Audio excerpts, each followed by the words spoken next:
الحمد لله وكفى وسلام على عباده الذين اصطفى. أما بعد فأعوذ بالله من الشيطان الرجيم. بسم الله الرحمن الرحيم. اهدنا الصراط المستقيم صراط الذين أنعمت عليهم. وقال رسول الله صلى الله عليه وسلم: وإن بني إسرائيل تفرقت على 72 ملة وتفترق أمتي على 73 ملة كلهم في النار إلا ملة واحدة. قالوا: من هي يا رسول الله؟ قال: ما أنا عليه وأصحابي، أو كما قال عليه الصلاة والسلام. মুআজ্জাজ হাজিরিন, ওই আল্লাহ পাক রব্বুল আলামিনের লক্ষ কোটি শুকর ও সুজুদ যে রব্বুল আলামিন আমাদেরকে কিশোরগঞ্জ সম্মিলিত ওলামায়ে কেরামের উদ্যোগে আয়োজিত আজকের এই ইসলামী মহাসম্মেলনে উপস্থিত হবার তৌফিক এনায়েত করেছেন। আমরা সকলেই আল্লাহ পাক রব্বুল আলামিনের শুকর আদায় করি, বলি আলহামদুলিল্লাহ।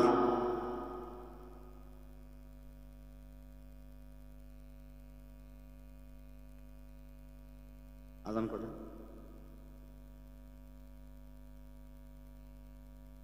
আচ্ছা, ঠিক আছে। আমি আপনাদের সামনে আমাদের সকলের পরিচিত সূরাতুল ফাতিহার 5 এবং 6 নম্বর আয়াতে কারিমা তেলাওয়াত করেছি। প্রসিদ্ধ হাদিসের কিতাব সুনানুত তিরমিজির 2য় খণ্ডের 92-93 নম্বর পৃষ্ঠার 2641 নম্বর হাদিসের অংশ বিশেষ পড়ে শুনিয়েছি। আল্লাহ পাক রব্বুল আলামিনের তৌফিক, আপনাদের দোয়া আমার সাথে থাকলে ইনশাআল্লাহ এর উপরে কিছু কথা আরজ করার জন্য চেষ্টা করব। আমা তাওফীকি ইল্লা বিল্লাহ। সম্মিলিত ওলামায়ে কেরাম কিশোরগঞ্জের, তারা আজকের এই মাহফিলের আয়োজক। আমরা সাধারণত দেখি মাহফিলের আয়োজন করেন সাধারণ মানুষ, আলোচনা করেন ওলামায়ে কেরাম। আর আজকের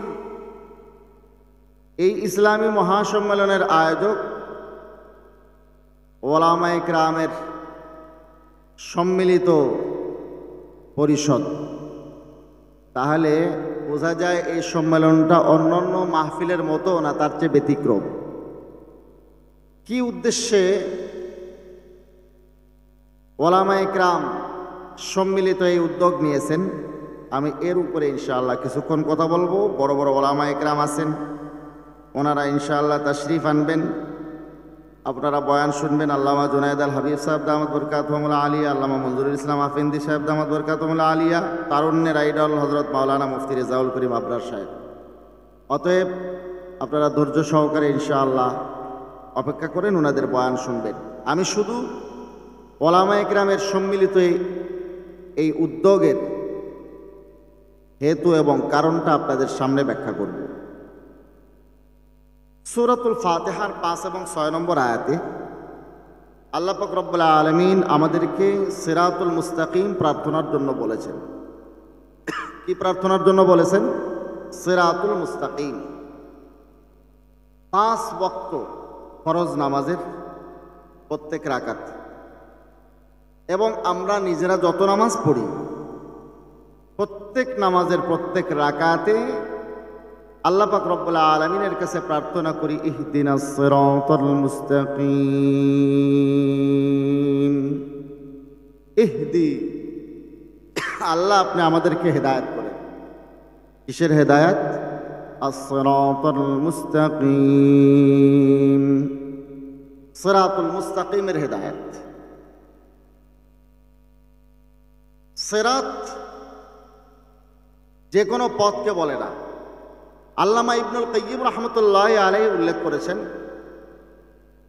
সিরাত হওয়ার জন্য কোনো একটি পথের মধ্যে 5টি বৈশিষ্ট্য থাকতে হয়। 1 নম্বর বৈশিষ্ট্য হলো এই পথটি আমাকে গন্তব্যে পৌঁছাতে হবে। এমন একটি পথ ধরে আমি এগুচ্ছি যেই পথটি কিছু দূর যাওয়ার পরে বন্ধ হয়ে গেছে, তো এই পথকে রাস্তা বলা যাবে, তারেক বলা যাবে, পথ বলা যাবে, সিরাত বলা যাবে না। সিরাত হওয়ার জন্য দ্বিতীয় যে বৈশিষ্ট্যটি থাকতে হবে তা হলো এই পথটি সোজা হতে হবে। যদি বাঁকা তেড়া হয়, কিছুক্ষণ কারো বাড়ির মধ্যে, কিছুক্ষণ কারো আঙিনার মধ্যে, কারো ক্ষেতের মধ্যে, কারো বাগানের মধ্যে, এইভাবে যদি পথটি এগিয়ে চলতে থাকে তাহলে এই পথকে সিরাত বলা হবে না। সিরাত হওয়ার জন্য তৃতীয় বৈশিষ্ট্য হলো এই পথটি নিকটবর্তী হতে হবে। পথ যদি দূরবর্তী হয়, কেমন? আপনি যাবেন 100 গজ দূরের একটি গন্তব্যে, কিন্তু আপনাকে 5-7 কিলোমিটার ঘুরে আসতে হচ্ছে। তো এই পথ থেকে, যেই পথ নিকটবর্তী হয় না, বহু দূর দিয়ে ঘুরে আসতে হয়, এই পথকে সিরাত বলা যায় না। সিরাত হওয়ার জন্য চতুর্থ বৈশিষ্ট্য হলো এই পথটি ওয়াসিয়, প্রশস্ত হতে হবে। এত সরু পথ, এত চিকন পথ, যেই পথে হাঁটা যায় না, চলা যায় না, দাঁড়ানো যায় না, সে পথকে সিরাত বলা হয় না। সিরাত হওয়ার জন্য পঞ্চম বৈশিষ্ট্য হলো এই পথ ব্যতীত গন্তব্যে পৌঁছার ভিন্ন কোনো পথ না থাকতে হবে। আমি একটি গন্তব্যে যেতে পারি 4টি পথ দিয়ে। পূর্ব দিক থেকেও যেতে পারি, পশ্চিম দিক থেকেও প্রবেশ করতে পারি, উত্তর দিক থেকেও আসতে পারি, দক্ষিণ দিক থেকেও ঢুকতে পারি। এই 4 দিকের 4 পথ গন্তব্যে পৌঁছার থাকলে কোনো পথকেই সিরাত বলবে না। সিরাত হওয়ার জন্য গন্তব্যে পৌঁছার একমাত্র, কেবলমাত্র, শুধুমাত্র একটি পথ হতে হবে। গন্তব্যে পৌঁছার এই পথ ভিন্ন অন্য কোনো পথ যদি না থাকে তখন এই পথকে বলা হয় সিরাত। তো সিরাত হওয়ার জন্য কোনো পথের মধ্যে 5টি বৈশিষ্ট্য থাকতে হয়। আল্লামা ইবনুল কাইয়্যিম রাহমাতুল্লাহি আলাইহি বয়ান করেছেন। আমরা আল্লাহর কাছে চাই, প্রত্যেক নামাজের প্রত্যেক রাকাতে বলি ইহদিনাস সিরাতাল মুস্তাকিম, আল্লাহ আমাদেরকে সিরাতুল মুস্তাকিমে চালান। রব্বুল আলামিন সিরাতের সঙ্গে 5 বৈশিষ্ট্যের সঙ্গে আরো একটি বৈশিষ্ট্য, আরো একটি বিশেষণ যুক্ত করে দিয়েছেন, সেটা হলো মুস্তাকিম। মুস্তাকিম সাধারণ অর্থে সোজা। মুস্তাকিম কাকে বলে? আপনি একটি দাগ দিলেন একটি কাগজে, এই দাগের মধ্যে যে কোনো জায়গায় যদি আপনি 2টি নোক্তা, 2টি ফোঁটা দেন, আর এই 2টি ফোঁটা যদি একদম সমান্তরালে হয়, একদম উঁচু নিচু না থাকে, তাহলে এটাকে বলে মুস্তাকিম। তার মানে গন্তব্যে পৌঁছার অব্যর্থ একমাত্র পথ হয় সিরাতে মুস্তাকিম। সিরাতে মুস্তাকিম বলা হয় ওই পথকে যেই পথে চললে হেদায়েত পাওয়া যায়, যেই পথে চললে গোমরাহির থেকে বাঁচা যায়, যেই পথে চললে জাহান্নাম থেকে বাঁচা যায়, যেই পথে চললে সোজা জান্নাতে যাওয়া যায়। বুঝে থাকলে বলবেন সিরাতুল মুস্তাকিমটা কার প্রয়োজন আছে? না সকলের প্রয়োজন আছে? সবার প্রয়োজন আছে, ঠিক না ভাই? রব্বুল আলামিনের কাছে আমরা চাই প্রত্যেক নামাজের প্রত্যেক রাকাতে বলি রব্বুল আলামিন ইহদিনাস সিরাতাল মুস্তাকিম, আল্লাহ আমাদেরকে সিরাতুল মুস্তাকিমে চালান। ইহদি মানে আপনি হেদায়েত করেন। কাকে বলি? কাকে বলি? আল্লাহকে। ইহদি আপনি হেদায়েত করেন। এখন যদি কেউ বলে আল্লাহর হাতে হেদায়েত নাই, এই ব্যাখ্যা সঠিক ব্যাখ্যা না ভুল ব্যাখ্যা? তোর কন। এই ধরনের ব্যাখ্যা কোনো আলেমের ব্যাখ্যা হতে পারে না, এটা জাহেলের ব্যাখ্যা। শুধু জাহেল না, জাহেলে মোরাক্কাবের ব্যাখ্যা, যে জানে না সেইটাও জানে না। রব্বুল আলামিনের কাছে প্রত্যেক নামাজের প্রত্যেক রাকাতে আমরা হেদায়েত চাই, বলি ইহদি, আল্লাহ আপনি আমাদেরকে হেদায়েত করেন। আর একজন বলে আল্লাহর হাতে হেদায়েত নাই। এই ধরনের ব্যাখ্যা যদি দেন, সেই ব্যক্তি কোরআন হাদিসের ব্যাখ্যা করার যোগ্যতা রাখে না, মুসলমানদের আমির হওয়ার যোগ্যতা রাখে না।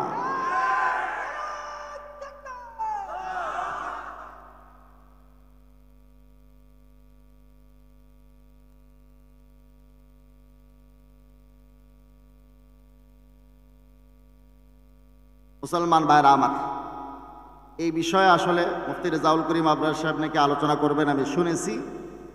ওদের বিষয়ে যারা ওই পথে আছে, ওনারে আমির মানে, তাদের বিষয়ে ওনার আলোচ্য বিষয়, আমার আলোচ্য বিষয় ফেরাকে বাতেলা।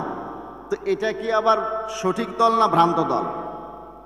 মুসলমান ভাইরা আমার, তখন আমরা তাদের আমিরের বিরুদ্ধে বলি যে ওনারে আমির বানা যাবে না, তখন আমাদের কিছু ভাই যারা তাকে আমির মানেন তাদের খারাপ লাগে, ওনাদের ব্যথা লাগে, এটা আমরা বুঝি, কারণ তাদের দলের উনি নেতা আমির, ঠিক আছে। কিন্তু ওনাদের ব্যাপারে আমার অবাক লাগে যখন এই আমির সাহেব, তথাকথিত স্বঘোষিত আমির সাহেব, এই জাহেল আমির সাহেব নিজেকে আমির ঘোষণা দিয়ে, ইসলামে আমির থাকে তবে নিজে আমির হওয়া যায় না, আমির বানাইতে হয়। এই অটো আমির সাহেবের ব্যাপারে যখন আমরা বলি তখন তাদের অন্তরে লাগে। কিন্তু বড় অবাক আর বিস্ময়ের বিষয় হচ্ছে যখন এই আমির সাহেব আল্লাহর বিরুদ্ধে বলেন, নবী মুহাম্মদুর রাসূলুল্লাহর বিরুদ্ধে বলেন, খলিলুল্লাহ ইব্রাহিম আলাইহিস সালামের বিরুদ্ধে বলেন, তখন তাদের লাগে না। আমি তাদেরকে বলতে চাই, তোমাদের আমিরের অপব্যাখ্যা, এই অজ্ঞতাপূর্ণ ব্যাখ্যা, তার অযোগ্যতার কথা তুলে ধরলে, কোরআন হাদিসের তাহরিফ আর বিকৃতির কথা তুলে ধরে মানুষের ঈমান হেফাজতের জন্য যখন আমরা আহ্বান জানাই, মানুষের ঈমান রক্ষার জন্য যখন আমরা এই অপব্যাখ্যাগুলো তুলে ধরে বলি, ওনার ব্যাখ্যা মানলে, ওনার দলে চললে আপনি পথভ্রষ্ট হবেন, আপনার ঈমান ধ্বংস হবে। মানুষের ঈমান হেফাজতের জন্য ওলামায়ে কেরাম যখন তাদের উপরে অর্পিত দায়িত্ব, শরীয়তের পক্ষ থেকে অর্পিত দায়িত্ব পালন করার জন্য এই ভুল ব্যাখ্যাগুলো, বিকৃতিগুলো তুলে ধরেন, তখন আমাদের এই ভাইদের খারাপ লাগে। আমি বলি, যখন তোমাদের আমির আল্লাহর বিরুদ্ধে বলে, যখন নবী মুহাম্মদুর রাসূলুল্লাহর বিরুদ্ধে বলে, খলিলুল্লাহ ইব্রাহিমের বিরুদ্ধে বলে, তখন আমাদেরও অন্তরে রক্তক্ষরণ হয়।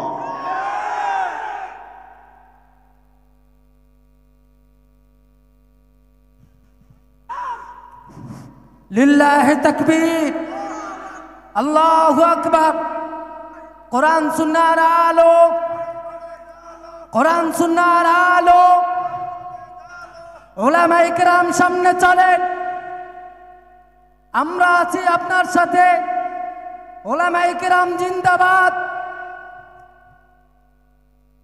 মুসলমান ভাইরা আমার, এখানে আমরা অনেকেই স্লোগান দিচ্ছি, ইসলামের শত্রুরা হুঁশিয়ার সাবধান। ইসলামের শত্রুরা হুঁশিয়ার সাবধান হয়ে গেছে অলরেডি। হুঁশিয়ার সাবধান হওয়ার দরকার আছে আমাদের বেশি।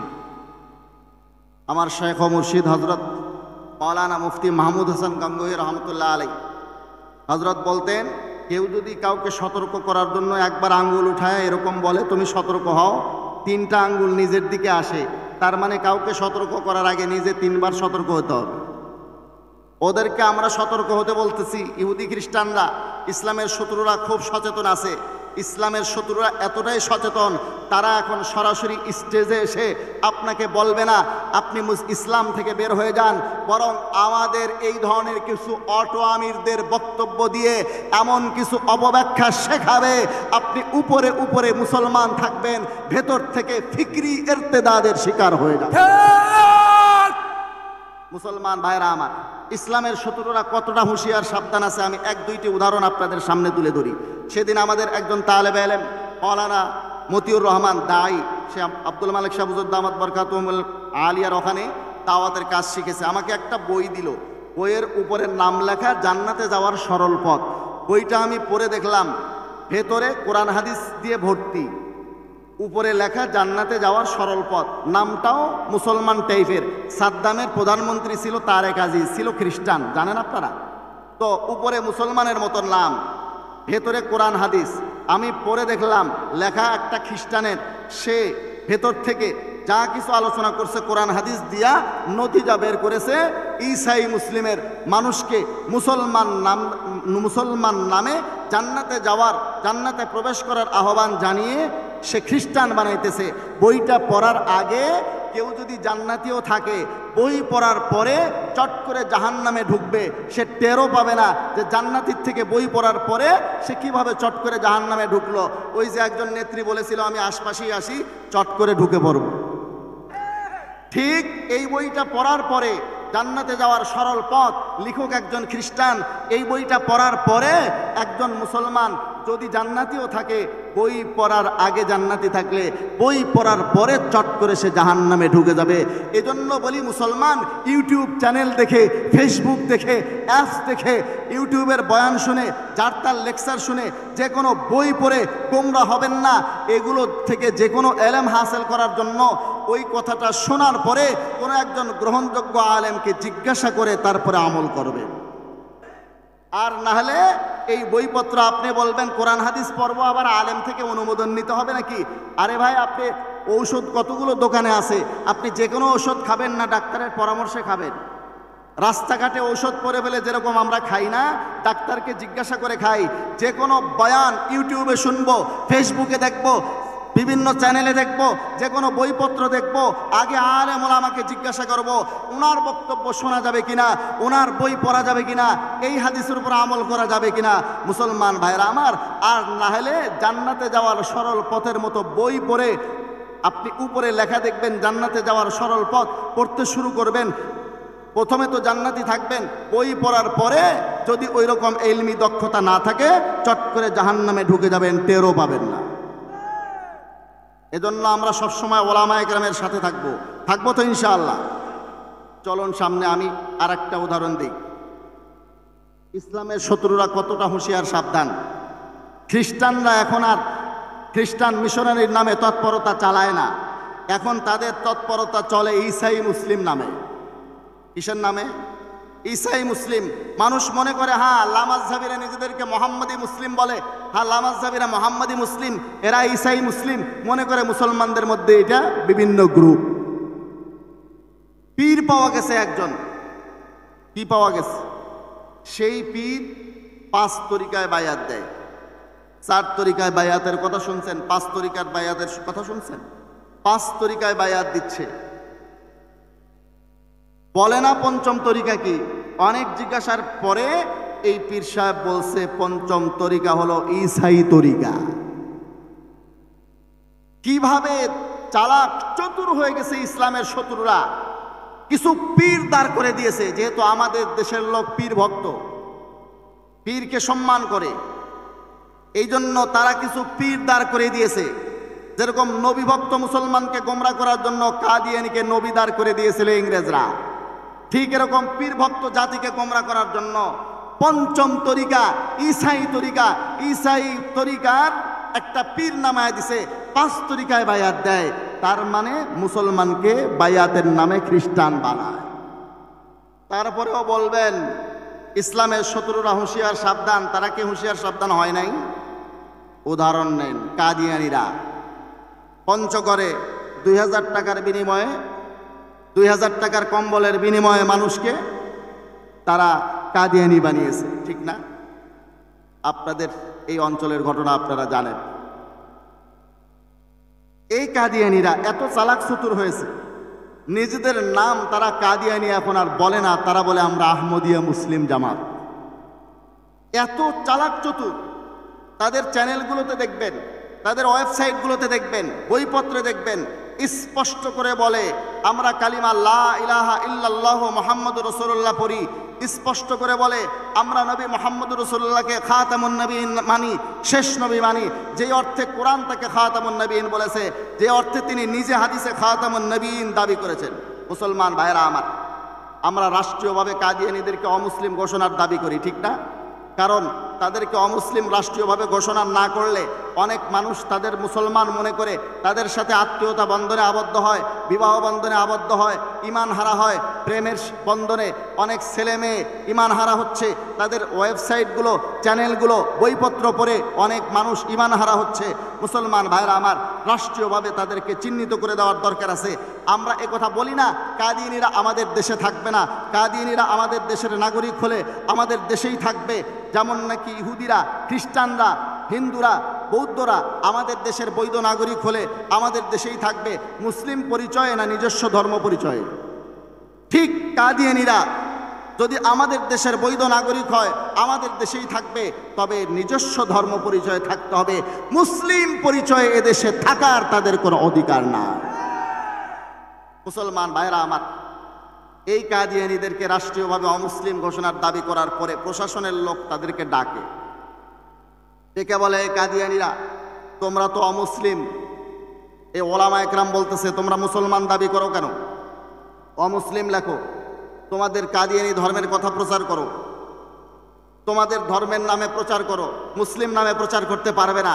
প্রশাসনের লোককে তারা বুঝায় যে দেখেন আমাদের ব্যাপারে যদি সন্দেহ আগের থেকে থেকেও থাকে, এখন আমরা আপনাদের সামনে কালিমা পড়তেছি লা ইলাহা ইল্লাল্লাহু মুহাম্মাদুর রাসূলুল্লাহ। এই কালিমা পড়ার পরে প্রশাসনের লোক এরা ঘাবড়ে যায়। প্রশাসনের লোকেরা এরা বিদ্যা বুদ্ধি কত রাখে দেখেন, যেখানে মন্ত্রী মিনিস্টার আর সচিবরা পর্যন্ত ঈদুল আজহার জানাজার নামাজের এলান করে। শুনছেন না? আগামীকাল ঈদুল আজহার জানাজার নামাজ হবে সকাল 9টায়। ঘোষণা দেয় যেই দেশে মন্ত্রীরা, যেই দেশে এমপিরা, সচিবরা জানাজার নামাজ কয় তাকবীর হয় সেটা জানে না, অজু ছাড়া জানাজার নামাজ হয় না সেটা জানে না, জানাজার নামাজের রুকু সেজদা নাই সেটা জানে না, তাকবীর দিলে রুকুতে যায়, সেই দেশের প্রশাসন আর কি বুঝবে? মুসলমান ভাইরা আমার, এরা মনে করে যে এরা আসলেই মুসলমান, হুজুরদের খাইয়ে দেয় কাজ নাই, মুসলমানদের এটা আভ্যন্তরীণ গ্রুপ, এটা ভিন্ন গ্রুপ হওয়ার কারণে তাদেরকে অমুসলিম ঘোষণার দাবি করে। আবার আমাদেরকে বলে হুজুর ওরা তো কালেমা পড়ে। আমরা বলি ওরা কালেমা পড়লে কি হবে, ওরা তো আমাদের নবীকে শেষ নবী মানে না। কাদিয়ানীদেরকে আবার ডাকে, তোমরা বলে আমাদের নবীকে শেষ নবী মানো না। তখন কাদিয়ানীরা বলে আমরা নবী মুহাম্মদ রাসূলুল্লাহকে শেষ নবী মানি, খাতামুন নবীন মানি। যে অর্থে কোরআন তাকে খাতামুন নবীন বলেছে, যে অর্থে হাদিসে তিনি খাতামুন নবীন দাবি করেছেন, খাতামুন নবীনের যত অর্থ আছে সমস্ত অর্থে নবী মুহাম্মদ রাসূলুল্লাহকে আমরা খাতামুন নবীন মানি। তখন প্রশাসনের লোকদের বুঝতে বাকি থাকে না এটা মুসলমানদের আভ্যন্তরীণ কোন দল। যেরকম মিলাদের পক্ষে একদল মুসলমান, মিলাদের বিপক্ষে আর একদল মুসলমান, উভয় দল মুসলমান, মুসলমানদের আভ্যন্তরীণ গ্রুপ। আমিন জোরের এক গ্রুপ আছে, আস্তের এক গ্রুপ আছে, বুকে হাত বাঁধার এক গ্রুপ, নাভির নিচে হাত বাঁধার এক গ্রুপ, আছে না নাই? ঠিক এরকমভাবে মুসলমানদের এক গ্রুপের নাম কাদিয়ানি, আর এক গ্রুপ কাদিয়ানি বিরোধী মৌলবী। মুসলমান ভাইরা আমার, তখন প্রশাসনের লোক এগুলো আর কানে নেয় না। আমি আপনাদেরকে বলি, এই কথাগুলো শুনে সাধারণ মুসলমানরা ঘাবড়ে যায় যে তারা কালেমাও পড়ে, আমাদের নবীকে খাতামুন নবীনও মানে, তারপরেও তারা কেন কাফের? সাধারণ মুসলমানদেরকে কি বলে আপনারা বুঝাবেন? সরল মনা মুসলমানদেরকে কোরআন হাদিসের ওই লম্বা চওড়া দলিল দিয়ে বোঝানো মুশকিল। আমি একটা সহজ উদাহরণ আপনাদের কাছে উপস্থাপন করার চেষ্টা করছি। ধরে নেন আপনাদের এলাকার একজন লোকের নাম কলিমুদ্দিন। কি নাম? কলিমুদ্দিন। কলিমুদ্দিনের বিবাহিতা স্ত্রী আছে জরিনা। এই জরিনা চাইতেছে কলিমুদ্দির বিবাহিতা স্ত্রী থাকা অবস্থায় তার থেকে তালাক নেবে না, কলিমুদ্দিও তাকে তালাক দেবে না। এই অবস্থায় সে সলিমুদ্দিনের সাথে বিবাহ বন্ধনে আবদ্ধ হবে। সম্ভব? সম্ভব বলেন? কলিমুদ্দিনের বউ থাকা অবস্থায় সলিমুদ্দিনের সাথে বিবাহ হওয়া সম্ভব? সম্ভব? সম্ভব? সম্ভব না। গোলাম আহমদ কাদিয়ানির অনুসারী যারা কাদিয়ানি আছে, এই কাদিয়ানিরা যতদিন পর্যন্ত কাদিয়ানিকে মানবে, নবী অর্থে মানুক, মাহাদি অর্থে মানুক, মসিহ অর্থে মানুক, যে অর্থে মানে মানুক, তারা কাফের। কাদিয়ানিকে যতদিন ত্যাগ না করবে, কাদিয়ানিকে যতদিন ছেড়ে না দিবে, ততদিন পর্যন্ত তারা কালিমা পড়লেও কাফের, আমাদের নবীকে খাতামুন নবীন বললেও কাফের, কাফের, কাফের।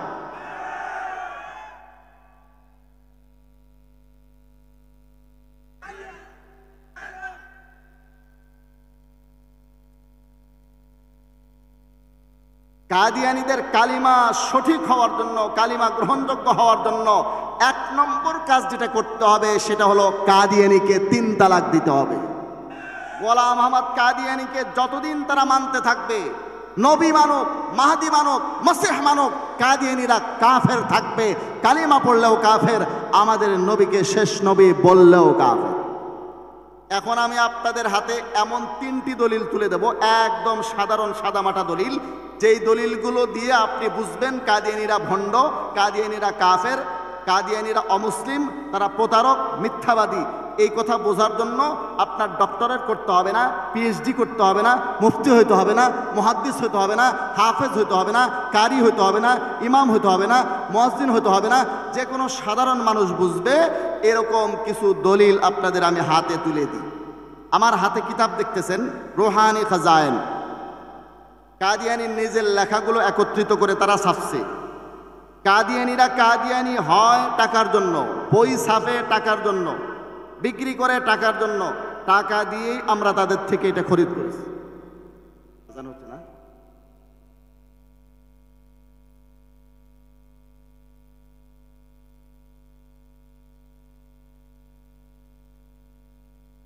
আচ্ছা এই আজান, আচ্ছা বাইরের মাইক বন্ধ আছে। আমাদের এখানে নামাজ সম্ভবত 9টা হবে। ঠিক আছে, শুনতে থাকি।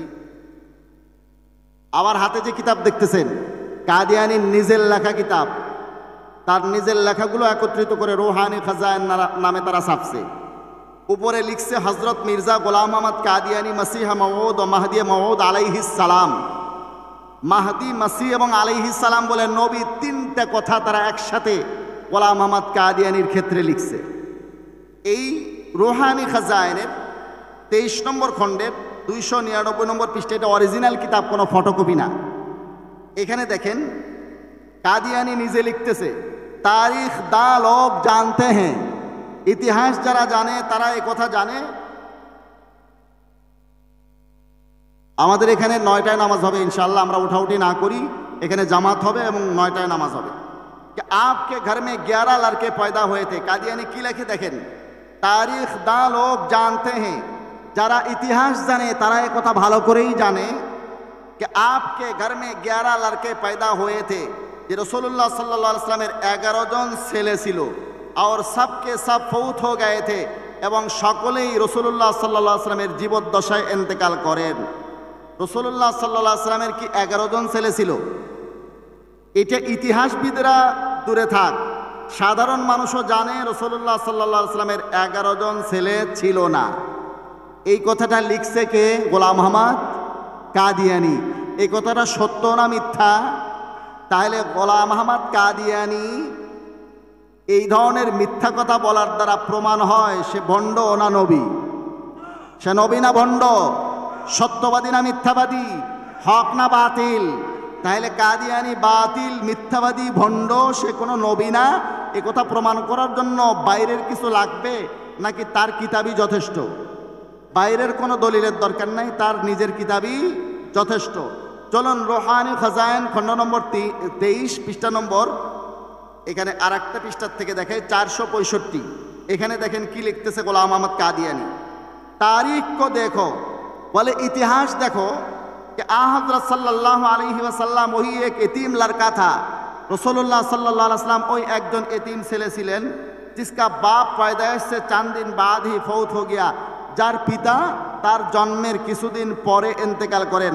আল্লাহ রসুলের পিতা কি রসুলের জন্মের পরে ইন্তেকাল করছেন না আগে? জোরে কন। কাদিয়ানি লেখলো কি পরে ইন্তেকাল করছেন? সে সত্য লেখলো না মিথ্যা লেখলো? মিথ্যা কথা যে লেখে সে নবী হয় না ভণ্ড? সত্যবাদী হয় না মিথ্যাবাদী হয়? হক হয় না বাতিল হয়? তাইলে কাদিয়ানি বাতিল, মিথ্যাবাদী, ভণ্ড, সে কোনো নবী না। এ কথা প্রমাণের জন্য বাইরের কোনো দলিল লাগবে না তার কিতাবই যথেষ্ট? দলিলগুলো নোট করেন। রুহানি খাজাইন খণ্ড নম্বর 3, কাদিয়ানির নিজের লেখা বই। বাইরের মাইক চালু করতে পারেন বোধহয়। 3 নম্বর খণ্ডের 140 নম্বর পৃষ্ঠা। নামাজের সময় বন্ধ থাকে, বাইরের মাইক বন্ধ করে দিলে নামাজের সময় সমস্যা নেই, আপনারা শুনতে থাকেন। এটা হলো 140 নম্বর পৃষ্ঠা, রুহানি খাজাইন 140 নম্বর পৃষ্ঠা, 3 নম্বর খণ্ড। রুহানি খাজাইন খণ্ড নম্বর 3 পৃষ্ঠা নম্বর 140। এখানে লিখতেছে কাदियानी দেখেন, और मैंने कहा कि 3 शहरों का नाम एजाज के साथ कुरान शरीफ में दर्ज किया गया है। যে আমি বলি 3টি শহরের নাম বড় সম্মানের সাথে কোরআন শরীফে উল্লেখ রয়েছে, মক্কা और মদিনা और কাদিয়ান। মক্কা, মদিনা এবং কাদিয়ান, এই 3টা শহর বলে বড় সম্মানের সাথে কোরআন শরীফে উল্লেখ আছে। কাদিয়ান শব্দ কোরআন শরীফে উল্লেখ আছে?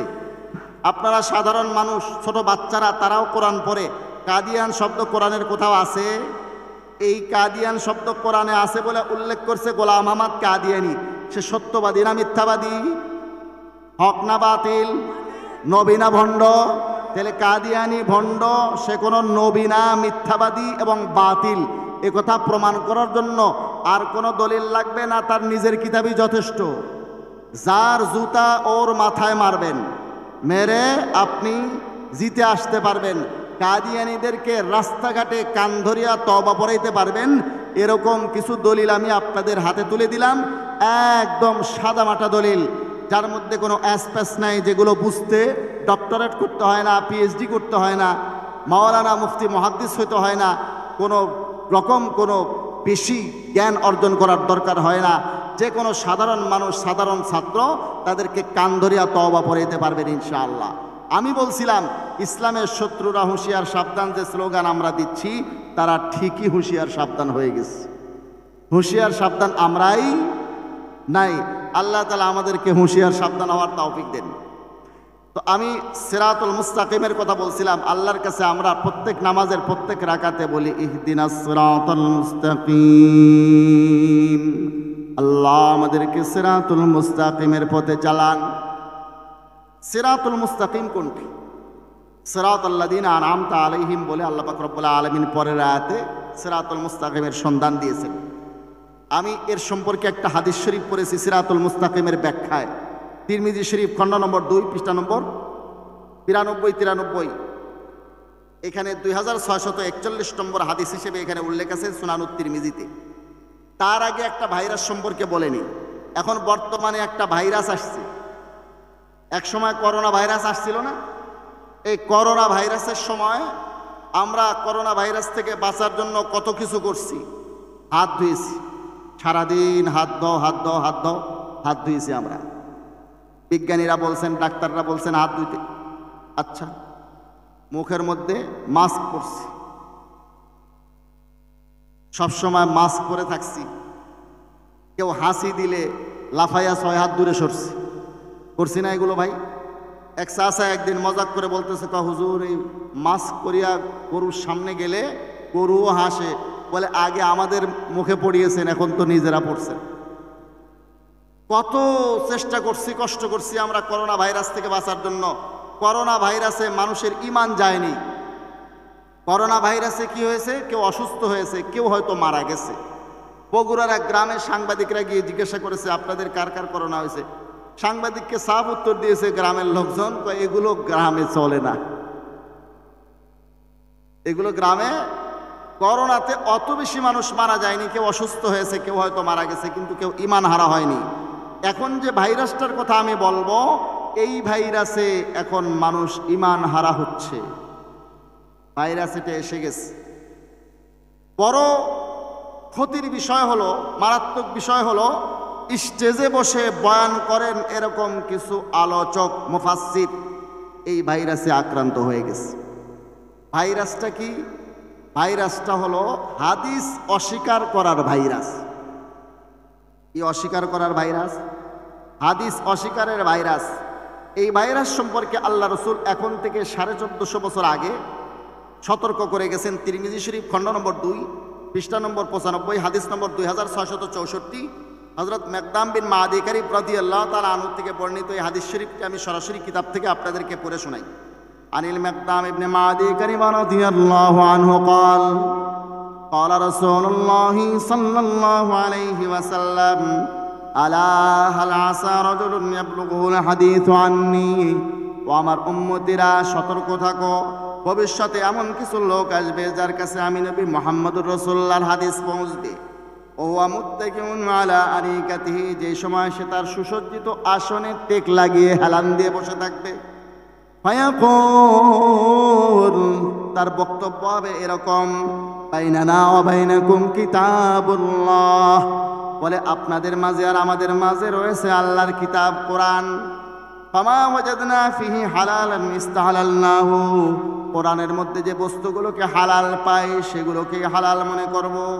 ওয়ামা ওয়াজাদনা ফিহি হারামান হারামনাহু, কোরআনের মধ্যে যে বস্তুগুলোকে হারাম পাই সেগুলোকেই শুধু হারাম মনে করব। হাদিস মানবে না এরকম বলবে। আল্লাহ রাসূল বলেন এরা বাতিল।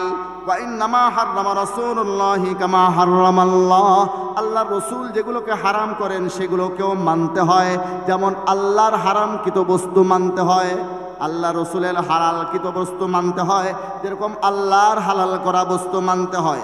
মুসলমান ভাইরা আমার, এরকম একটা ভাইরাস আসবে আল্লাহ রসুল এখন থেকে 1450 বছর আগে বলে গেছেন। এই ভাইরাসে আক্রান্ত যারা, হাদিসের উপরে আমল করতে না পারে এটা দুর্বলতা, এর দ্বারা ঈমান যায় না। কিন্তু কেউ যদি অস্বীকার করে, সে যদি বলে সে হাদিস মানবে না, তাহলে আর সে মুসলমান থাকে না। কেন মুসলমান থাকে না ভালো করে বুঝেন। তারাও কালিমা পড়ে, হ্যাঁ কালিমা পড়া, লা ইলাহা ইল্লাল্লাহ, লা ইলাহা ইল্লাল্লাহু মুহাম্মাদুর রাসূলুল্লাহ। আপনি কালিমা পড়লেন, কালিমা পড়া ইসলামের ঢোকার রাস্তা। ইসলামের ঢোকার রাস্তা একটা, ইসলাম থেকে বের হওয়ার রাস্তা আছে অনেক। এই কাদিয়ানীরা কালিমা পড়তেছে, তারপরেও তারা কি মুসলমান না কাফের? ইসলামে ঢোকার রাস্তা একটা, ইসলাম ঈমান ভাঙ্গারও কারণ আছে। ঈমান আর ইসলাম ডিপ ফ্রিজে রেখে দেওয়ার মতো জিনিসটা। গত কোরবানি ঈদের গোশত আমরা অনেকে ডিপ ফ্রিজে রেখেছি, এখনো আছে, এই কোরবানির আগেও খাবে, আছে না? ঈমানের ইসলাম ওরকম না যে আপনি যা কিছু করবেন ঈমান ইসলামের কোনো ক্ষতি হবে না। ইসলাম থেকে বের হওয়ারও রাস্তা আছে। কেউ কালিমা পড়লো তো সে মুসলমান হবে, কিন্তু এর পরে কালিমা পড়ার পরেও কিছু কারণ পাওয়া গেলে সে আর মুসলমান থাকে না। যারা নব্য আহলে কোরআন নামে কোরআন মানার স্লোগান দিয়া হাদিস অস্বীকার করে, তারা মুসলমান না। কারণ কি? কারণ তারা মনে করে নবীজি ডাকপিয়নের মতো। যেরকম একটা চিঠি ডাকপিয়ন নিয়ে আসছে, ডাকপিয়নের কাজ চিঠি পৌঁছানো না চিঠির ব্যাখ্যা করা? চিঠি পৌঁছানো। ডাকপিয়নের দায়িত্বের মধ্যে আসে না চিঠির ব্যাখ্যা করা। কেউ যদি কোরআন মানলো, হাদিস মানলো না, হাদিসগুলো হলো কোরআনের ব্যাখ্যা, তাহলে সে রসুলকে ডাকপিয়ন মনে করলো, রসুলের উপরে রসুল হিসেবে ঈমান রাখলো না। রসুলের উপরে রসুল হিসেবে ঈমান না রাখলে শুধু লা ইলাহা ইল্লাল্লাহ মুহাম্মদুর রাসূলুল্লাহ কালিমা পড়লেই মুসলমান হবে না, রসুলের উপরে রসুল হিসেবে ঈমান রাখতে হবে। কেউ যদি হাদিস অস্বীকার করে, সে রসুলকে ডাকপিয়নের মতো মনে করে, রসুলের উপরে রসুল হিসেবে ঈমান রাখে না।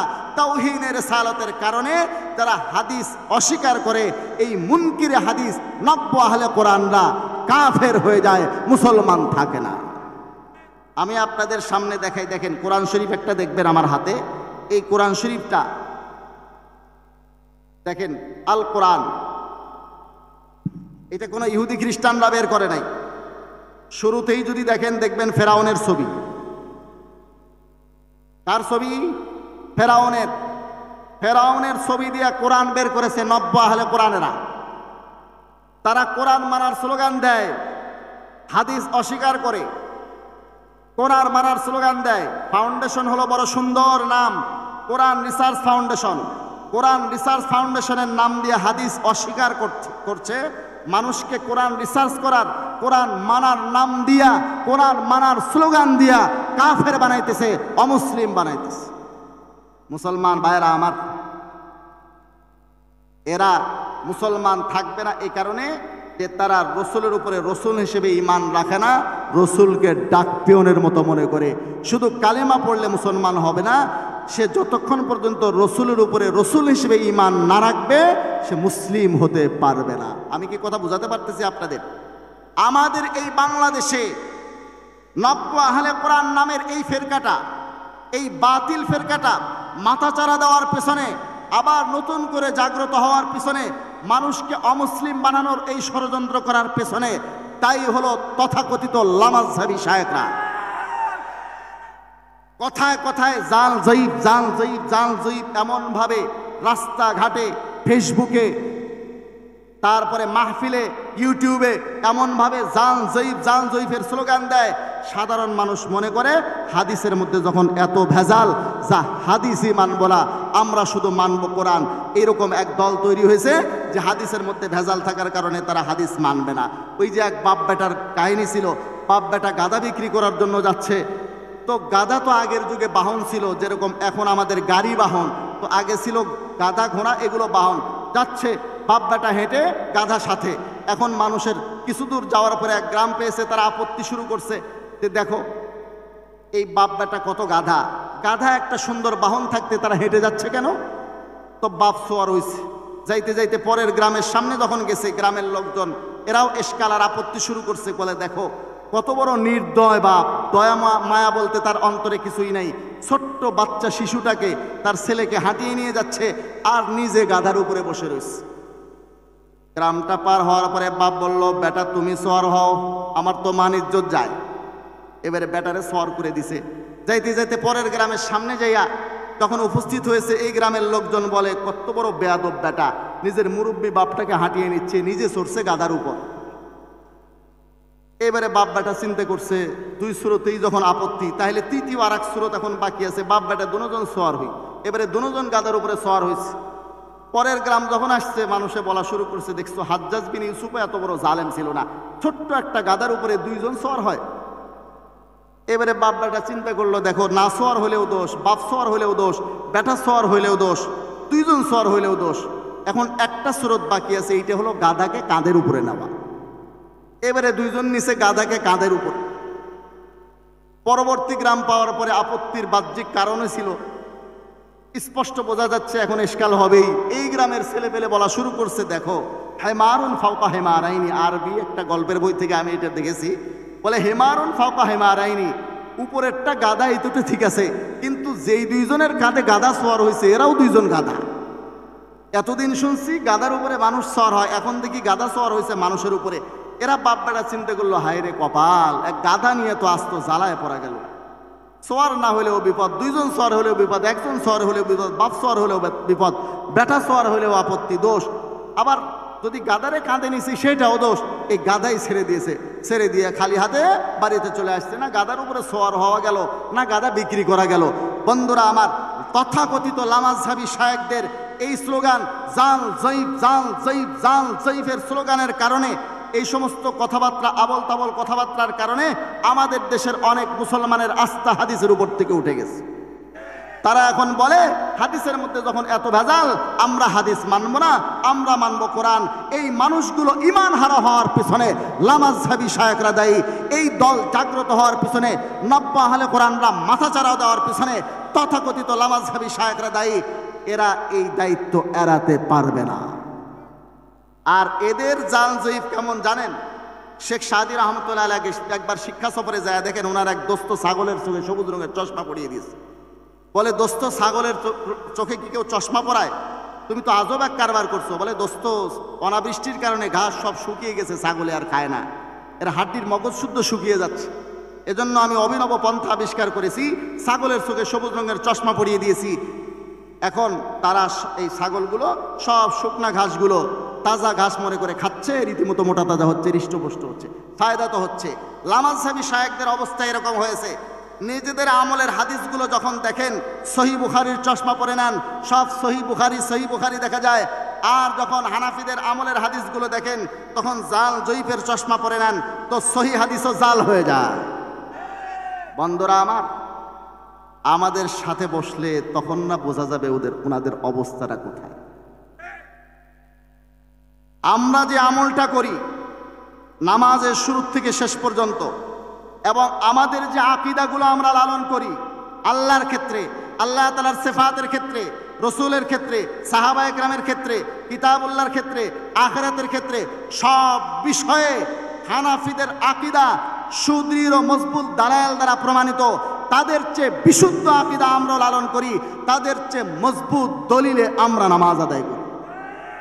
কিন্তু আমরা সহি বলে চিল্লাই না। কেন চিল্লাই না জানেন? আপনাদের এলাকায় মুরগি আছে না ভাই? মুরগি ডিম দেয় না? একটা দেশি মুরগির দাম সর্বোচ্চ 15 বা 20 টাকা, ঠিক না? এই 15 থেকে 20 টাকা দামের একটা ডিম দিয়া মুরগি চিল্লায় না বসে থাকে? চিল্লায়, চুপচাপ থাকে না। এমন চিল্লায় মনে হয় কয়েকটা মহাদেশ বিজয় করে আসছে। কথা ঠিক? ঝিনুকের মধ্যে মুক্তা জন্ম নেয় নাকি নেয় না? ঝিনুক যখন মুক্তা জন্ম দেয় তখন কি চিল্লায়? লাখ টাকা দামের মুক্তা জন্ম দিয়া ঝিনুকটা চিল্লায় না। এত বড় গরুর বাচ্চা দিয়া গরুটা চিল্লায় না। কিন্তু 10 টাকা, 15 টাকা, 20 টাকা দামের একটা মুরগির ডিম দিয়া মুরগি চিল্লায়। তাদের চেয়ে বিশুদ্ধ আকীদা আমরা লালন করার পরেও, তাদের চেয়ে মজবুত দলিলে মিনাল বিদায়া ইলা নিহায়া, একদম মিনাত তাকবীর ইলা তাসলিম প্রত্যেকটা মাসলা আমরা চোখে আঙুল দিয়ে দেখিয়ে দিতে সক্ষম। তাদের চেয়ে মজবুত দলিলে আমরা নামাজ আদায় করি। কিছু ক্ষেত্রে তাদের দলিল দুর্বল, কিছু ক্ষেত্রে মনসুখ, কিছু ক্ষেত্রে মারজুহ। অতএব তাদের চেয়ে মজবুত দলিলে আমরা নামাজ আদায় করি, তারপরেও আমরা সহি সহি বলে চিল্লাই না। কারণ আমাদের ইমাম আবু হানিফা রাহমাতুল্লাহ আলাইহির এক একটা দলিল, এক একটা ইজতিহাদ, এক একটা আকীদা মুক্তার মতো দামি, মুরগির ডিমের মতো না। তথাকথিত লামাযহাবী শায়েখরা জান জয়ীফ স্লোগান দিয়া হাদিসের উপর থেকেই মানুষের আস্থা উঠিয়ে দিয়েছে। এখন দেখেন বর্তমানে মানুষের, ভিডিওটা দাও, বক্তব্যগুলো শুনেন, চমকে যাবেন। হাদিস সম্পর্কে মানুষের এই ধরনের ধারণা হয়ে গেছে, তুমি প্রতিদিন একই কাজ করবা। দাও, এক ডক্টর সাহেব ডক্টরেট করছে, তাও আজহার বিশ্ববিদ্যালয় থেকে। কোথা থেকে ডক্টরেট করছে? আজহার বিশ্ববিদ্যালয় থেকে। ডক্টর সাহেবের বক্তব্য শুনেন, দেখেন একটু কি বলে। সম্মানিত দর্শক এবং শ্রোতাবৃন্দ, আমি যশোরী, আপনাদের সকলকে জানাই আসসালামু আলাইকুম ওয়া রাহমাতুল্লাহ। আমাদের দেশে এক শ্রেণীর উলামায়ে আজাজিল রয়েছে, তারা আমাদেরকে এই কোরআন থেকে দূরে সরানোর জন্য মন গড়া কিছু মতবাদ শিক্ষা দিয়েছে। আর সেই মতবাদগুলি যখন আমরা কোরআন থেকে চেক করে নিই, তখন আমরা দেখতে পাই সেই মতবাদগুলি কোরআন বিরোধী। যেমন ধরুন, কবরে সওয়াল জবাব হবে, মুনকার নাকির আসবে, 3টি প্রশ্ন করবে। মনে রাখবেন, এটি ইসলামের উপরে উলামায়ে আজাজিলদের পক্ষ থেকে মিথ্যাচার ছাড়া আর কিছুই নয়। দেখেন, উনি বললেন যে আমাদের দেশে কিছু ওলামায়ে আজাজিল আছে। আজাজিল মানে বুঝেন? এর নাম কি? নামটা আমি আপনাদেরকে দেখাচ্ছি। দেখেন, এর নাম হলো doctor AQM Mahabullah Jashori. Doctor AQM Mahabullah Jashori, আর সে PhD আজহার বিশ্ববিদ্যালয়, কোরআনের অনুবাদক, ধর্ম গবেষক। এরকম আরো অনেক ডক্টর আছে, কিছু বক্তা আছে, মুফাসসিরে কোরআন আছে। আমি তাদের নাম বলে তাদেরকে আরো ভাইরাল করতে চাই না, কারণ আমাদের দেশে ভাইরালের একটা নেশা আছে। গাইবান্দার সিদ্দিক সোরা আমার ভুল হচ্ছে বলে 500 টাকা চুরি করে এমন ভাইরাল হয়েছে, পরে দেখি এক মাহফিলের প্রধান অতিথি সে। আমি মুফাসসিরে কোরআনদেরকে ভাইরাল করতে চাই না। এরকম অনেক মুফাসসিরে কোরআন আছে যারা ঠিক তার আকীদাই লালন করে, তারা হাদিস অস্বীকার করে। এই ডক্টর AQM মাহাবুল্লাহ যশোরী কি বলল? কিছু ওলামায়ে আজাজিল আছে, আজাজিল মানে শয়তান, শয়তান আলেম আছে, তারা এই আকীদা প্রচার করে যে কবরে ফেরেশতারা আসবে, প্রশ্ন করবে, তার উত্তর দিতে হবে, মুনকার নাকির আসবে। এটা নাকি ইসলামের উপরে ওলামায়ে আজাজিলের পক্ষ থেকে মারাত্মক একটা অপব্যাখ্যা, ইসলামের উপরে একটা অপবাদ। ইসলামে নাকি এই ধরনের কোনো আকীদার কথা নাই। এই বেচারা ডক্টর 5 পাস করলে ডক্টর হয়? 5 পাস করলে ডক্টর হয়? মেট্রিক পাস করলে? কত বড় শিক্ষিত ব্যক্তি, আরবিও জানে, আজহার বিশ্ববিদ্যালয় থেকে PhD করছে। কিন্তু সে কি বলতেছে? ওলামায়ে আজাজিল এই আকীদা আমাদের মধ্যে প্রচার করতেছে যে কবরের মধ্যে প্রশ্ন করা হবে, তার উত্তর দিতে হবে। কত বড় মারাত্মক কথা! সে ভালো করেই জানে এই কথাটা হাদিসে আছে। আমি বুখারী শরীফ থেকে আপনাদেরকে দেখাই। বুখারী শরীফ খণ্ড নম্বর 1, পৃষ্ঠা নম্বর 178, হাদিস নম্বর 1338। মুসলিম শরীফে আছে, হাদিসের প্রায় সব কিতাবে আছে এই হাদিস শরীফ, যে কবরের মধ্যে প্রশ্ন করা হবে। জানেন না আপনারা? এটা হাদিসের মধ্যে আছে, স্পষ্ট আছে। আল্লাহর হাবিব সাল্লাল্লাহু আলাইহি ওয়াসাল্লামের প্রসিদ্ধ সাহাবী হযরত আনাস থেকে বর্ণিত, আন আনাসিন আনিন নবী সাল্লাল্লাহু আলাইহি ওয়াসাল্লাম قال العبد اذا وضع في قبره, যখন কোনো বান্দাকে কবরে রাখা হয়, ওয়া তাওয়াল্লা ওয়া যাহাবা আসহাবুহু, তার সাথী সঙ্গীরা ফিরে আসে, চলে আসে, হাত্তা ইন্নাহু লা ইয়াসমাউ কুরআনি আলিহিম, এই মাইয়াত যারা দাফন করতে গেছে তাদের জুতার আওয়াজ, স্যান্ডেলের আওয়াজ শুনতে পায়। আতাহু মালাকান, তখন 2জন ফেরেশতা আগমন করেন। ফাআকাদাহু, তারা 2জন তাকে বসান। ফায়াকুলান লাহু, প্রশ্ন করেন, মা কুনতা তাকুলু ফি হাদার রাজুলি মুহাম্মাদিন, এই ব্যক্তি অর্থাৎ মুহাম্মদ সাল্লাল্লাহু আলাইহি ওয়াসাল্লাম সম্পর্কে তুমি কি বলতা? তাহলে কবরের মধ্যে ফেরেশতারা এসে প্রশ্ন করে এই কথা ওলামায়ে কেরামের না নবী মুহাম্মদ সাল্লাল্লাহু আলাইহি ওয়াসাল্লামের? তো সে বলল ওলামায়ে আজাজিলের পক্ষ থেকে মুনকার নাকিরের প্রশ্নের এই আকীদাটা প্রচার করা হচ্ছে। তার মানে সে আজাজিল বলতে বুঝিয়েছে নবী মুহাম্মদুর রাসূলুল্লাহকে। নব্য আহলে কোরআন যারা কোরআন মানার স্লোগান দিয়া হাদিস অস্বীকার করে, তারা এ কারণে মুসলমান না যে তারা তৌহিদের রিসালাতের শিকার, রসুল অবমাননার শিকার, রসুলকে তারা ডাকপিয়ন মনে করে, রসুলের উপরে রসুল হিসেবে ঈমান রাখে না।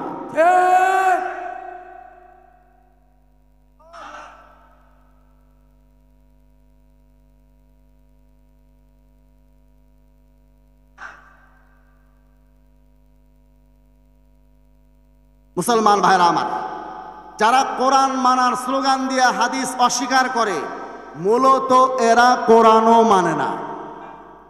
আমাকে তো আপনারা মুনাজির বলেন, এই হিসেবে আমার আসলে বেদাতীদের সাথে লামাজাবিদের সাথে কয়েকবার মোনাজারার সুযোগ হয়েছে। আলহামদুলিল্লাহ, ওনারা হেরে গেছেন মারাত্মকভাবে, এবং এরপর থেকে এখন এমন হয় যে আমি মোনাজারায় যাব। আলহামদুলিল্লাহ, আপনাদের দোয়া, আল্লাহর রহমত। আমি তো কিছু না, আমি আকাবেরদের যতটুকু আমানত আলেম আমাদের আসাতেজা একরাম থেকে যতটুকু শিখছি, আমানতটা আমি পৌঁছায় দেওয়ার চেষ্টা করি। তো আমাদের নাম শুনলে আলহামদুলিল্লাহ তারা পালিয়ে যায় এখন। আলহামদুলিল্লাহ সুম্মা আলহামদুলিল্লাহ। তো একটা মোনাজারার ঘটনা শোনাই। বুখারী শরীফ খণ্ড নম্বর 2 পৃষ্ঠা নম্বর 725, হাদিস নম্বর 4886। বলা যাবে না? 725। এটা ভাইরাসটা এমন মারাত্মক যে অনেক মানুষ এটা বুঝতে চায় না। এই জন্য ওয়াজ শুনবেন, যার তার ওয়াজ শুনবেন না। আজকাল যার তার ওয়াজ শুনি আমরা ইউটিউব থেকে, বিভিন্ন জায়গা থেকে। এই যার তার বয়ান শুনবেন না। যার তার বয়ান শুনলে ইমান যতটুকুন আছে এতটুকুনও হয়তো দুর্বল হয়ে যাবে। এখন কার ওয়াজ শুনবেন শুনবেন না একটু বলতেছি, আমাকে এই কথাটা আগে বলতে দেন। 725 নম্বর পৃষ্ঠা বুখারী শরীফ খণ্ড নম্বর 2, এখানে 4886 নম্বর হাদিস হযরত আব্দুল্লাহ বিন মাসউদ থেকে বর্ণিত। আর আব্দুল্লাহ রাদিয়াল্লাহু তাআলা আনহু قال লানাল্লাহুল ওয়াশিমাত, আল্লাহ তাআলার অভিশাপ ওই সমস্ত মেয়েদের উপরে, আল ওয়াশিমাত, যারা অন্যের শরীরের মধ্যে উলকিয়ার ট্যাটু অঙ্কন করে দেয়। উলকি অঙ্কন করে দেওয়া বুঝেন? ট্যাটু খোদাই করে নাম লেখে, বিভিন্ন ডিজাইন করে না? বিউটি পার্লারগুলোতে এই সমস্ত লানত আর অভিশাপের কাজ হয়। এই ভালো কাজগুলো কোথায় হয় ভাই? বিউটি পার্লারগুলোতে। আল্লাহ তাআলা হেফাজত করেন বিউটি পার্লার থেকে আমাদের মেয়েদেরকে। কি আর মেয়েদেরকে হেফাজত করবে? এখন তো শুনতেছি জেন্টস পার্লারও নামছে, ছেলেদেরও নাকি সাজতে হয়। ছেলেরা যারা মেয়েদের সাদৃশ্য অবলম্বন করে, মেয়েরা যারা ছেলেদের সাদৃশ্য অবলম্বন করে, আল্লাহ তাআলার অভিশাপ তাদের উপরে হাদিসে আসছে। আল্লাহর হাবিবের এই সাহাবী বলেন ওয়াল মুতাওয়াশিমাত, ওই সমস্ত মেয়েদের উপরে আল্লাহর অভিশাপ যারা নিজের শরীরের মধ্যে অন্যের মাধ্যমে উলকিয়ার ট্যাটু অঙ্কন করে নেয়। ওয়াল মুতানাম্মিসাত, ওই সমস্ত মেয়েদের উপরে আল্লাহর অভিশাপ যারা ভুরু চুল উপরাইয়া সৌন্দর্য বাড়ানোর চেষ্টা করে। ওয়াল মুতাফাল্লিজাতিল হুসনি, মুতাফাল্লিজাত মানে ওই মেয়েরা যাদের দাঁতের মধ্যে ফাঁসা নাই, এজন্য কৃত্রিম ফাঁসা সৃষ্টি করে সৌন্দর্য বাড়ানোর জন্য। আল মুগায়্যিরাতি খালকাল্লাহ, যারা আল্লাহর সৃষ্টির মধ্যে পরিবর্তন করতে চায়, তাদের উপরে আল্লাহর অভিশাপ। এই হাদিস যখন আব্দুল্লাহ বিন মাসউদ বলেছেন, ফাবালাগা যালিকা ইমরাতাম মিন বনি আসাদ, এই হাদিসটা বনু আসাদ গোত্রের একটা মহিলার কাছে পৌঁছে গেছে। ইউকালু লাহা উম্মু ইয়াকুব, যেই মহিলাকে উম্মে ইয়াকুব নামে ডাকা হতো। ফাজাত ফাকালাত, এই মহিলা দৌড়া আসছে আব্দুল্লাহ বিন মাসউদের সাথে বাহাস করার জন্য। এসে বলে কি, ইন্নাহু বালাগানি আন্নাকা লানতা কাইতা ওয়া কাইতা, ও আব্দুল্লাহ বিন মাসউদ, আমার কাছে খবর পৌঁছেছে আপনি নাকি এই গুণে গুণান্বিত মেয়েদেরকে অভিশপ্ত বলেছেন। ফাকালা ওয়া মালি, আব্দুল্লাহ বিন মাসউদ বললেন, আমি ওয়া মালি লা আলানু মান লানা রাসূলুল্লাহ সাল্লাল্লাহু আলাইহি ওয়াসাল্লাম, আমি কেন তাদেরকে অভিশাপ দেব না, অভিশপ্ত বলবো না, যাদেরকে আল্লাহ রসুল অভিশাপ দিয়েছেন। ওমান হুয়া ফি কিতাবিল্লাহ, আর যাদের অভিশপ্ত হওয়ার কথা কোরআনের মধ্যে আছে, যেই না মাত্র কোরআনের মধ্যে তাদের অভিশপ্ত হওয়ার কথা বলেছেন, আব্দুল্লাহ বিন মাসউদ সঙ্গে সঙ্গে ওই মহিলা ছুটে গেছে। ফাকালাত, মহিলা বলে, আপনি কার সাথে কথা বলছেন জানেন? আমি তো হাফেজা। লাকাদ ক্বরাতু মা বাইনাল লাওহাইন, আমি কোরআনের 2 মলাট 2 ঢালের মধ্যে যত আয়াত আছে সব পড়ে শেষ করছি। ফামা ওয়াজাদতু ফীহি মা তাকুল, আপনি যে কথা বললেন এটা তো আমি কোরআনের মধ্যে পেলাম না, কোরআনে তো এটা নাই, এদের অভিশপ্ত হওয়ার কথা। আপনি যে বললেন তাদের অভিশপ্ত হওয়ার কথা কোরআনে আছে। ক্বালা লাইন কুনতি ক্বারাতিহি লাকাদ ওয়াজাদতি, আব্দুল্লাহ বিন মাসউদ বলেন, ও ভদ্র মহিলা, তুমি যদি তোমার দাবি অনুযায়ী পুরা কোরআন পড়ে থাকো তুমি অবশ্যই কথা পেয়ে যেতে। আমা ক্বারাতি ওয়ামা আতাকুমুর রাসূলু ফাখুযুহু ওয়ামা নাহাকুম আনহু ফান্তাহু, আল্লাহ রসুল যে বিষয়গুলো তোমাদেরকে দেন এগুলো গ্রহণ করো, যে বিষয় থেকে তোমাদেরকে নিষেধ করেন সেগুলো পরিহার করো। এই আয়াত পড়নি? তখন ভদ্র মহিলা বলে, ক্বালাত বালা, বলে হ্যাঁ এই আয়াত তো অবশ্যই আছে, কেন নয়, এটা তো আছে। ক্বালা ফাইন্নাহু ক্বাদ নাহা আনহু, আব্দুল্লাহ বিন মাসউদ বললেন আল্লাহর রসুল এই কাজগুলো থেকে নিষেধ করছেন, এদেরকে অভিশপ্ত বলেছেন। আল্লাহর রসুল বলা মানেই আল্লাহ বলা। গুফতায়ে আল্লাহ বুদ গরচে আজ হল কৌমে আবদুল্লাহ বুদ, মোহাম্মদ হারগিজ না গুফতা তানা গুফতা জিব্রাইল আর সামনা গুফতা তানা গুফতা কিরদেগার। মোহাম্মদুর রাসূলুল্লাহ ততক্ষণ বলেন নাই যতক্ষণ জিব্রাইল বলেন নাই, জিব্রাইল ততক্ষণ বলেননি যতক্ষণ আল্লাহ জাল্লা শানহু বলেন নাই। অতএব মোহাম্মদুর রাসূলুল্লাহ বলা মানে আল্লাহ বলা। যারা হাদিস অস্বীকার করে তারা কোরআনও মানে না। মুসলমান ভাইরা আমার, এই ভাইরাস সম্পর্কে আগে সচেতন হতে হবে, কারণ আমি সিরাতুল মুস্তাকিমের ব্যাখ্যা করতে গেছি হাদিস থেকে।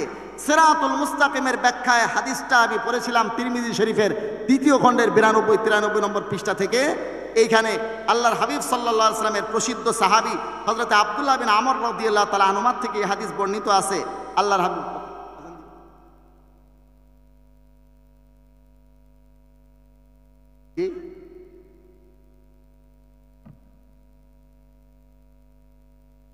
আচ্ছা, এই হাদিসের উপরে সামান্য একটু কথা বলে ছেড়ে দিই, যেহেতু 9টায় নামাজ হবে, কার ওযু লাগতে পারে।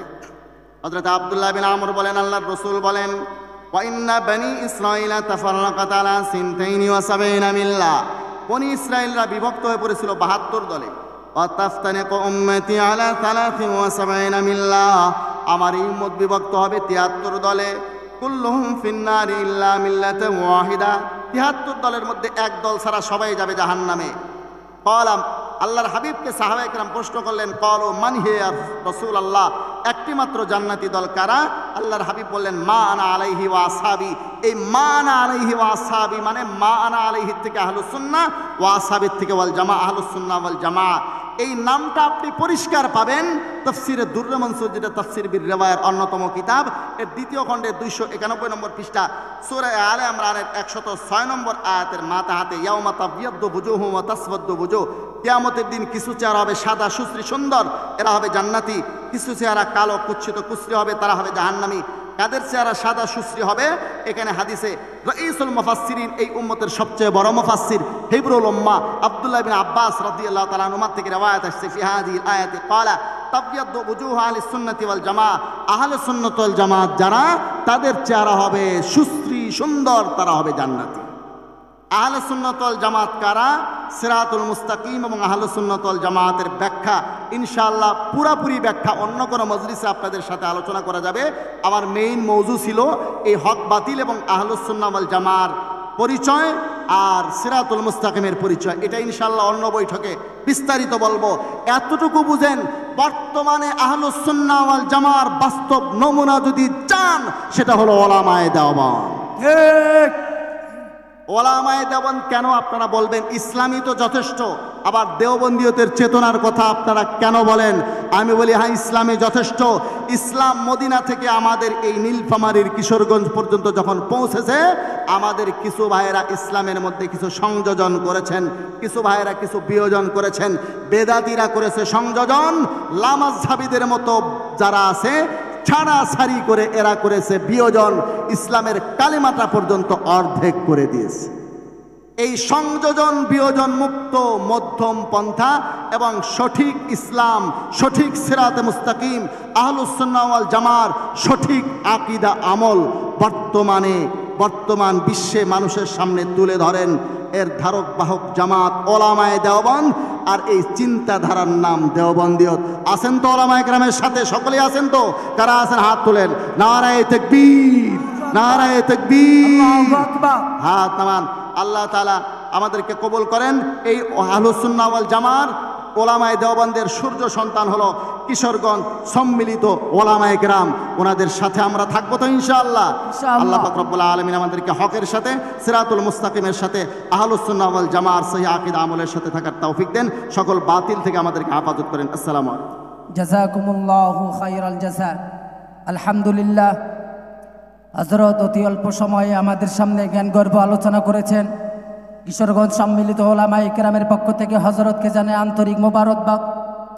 কিশোরগঞ্জ সম্মিলিত ওলামায়ে কেরামের পক্ষ থেকে হযরতকে জানাই আন্তরিক মোবারকবাদ।